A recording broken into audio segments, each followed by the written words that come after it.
ఒక అడవిలో ముసలి పాము ఉండేది. ఒకరోజు దానికి ఆహారం దొరకలేదు. ఆకలి బాధతో అడవిలో తిరుగుతూ ఒక చెరువు వద్దకు చేరింది. అక్కడ దానికి అనేక కప్పలు కనిపించాయి. ఎలాగైనా ఇక్కడే కొంతకాలం నివసించి కప్పలను తినాలని పాము నిర్ణయించుకుంది. పాము చాలా దిగులుగా మెల్లిగా పాకుతూ చెరువు ఒడ్డుకు చేరింది. పామును చూడగానే కప్పలన్నీ భయపడి పారిపోయాయి.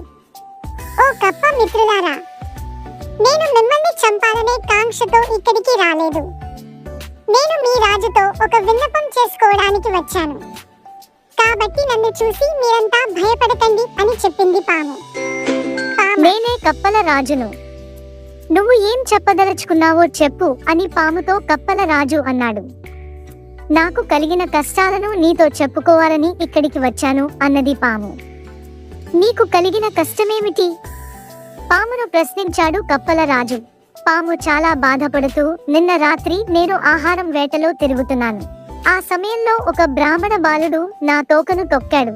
అందువల్ల నాకు కోపం వచ్చి కాటు వేశాను.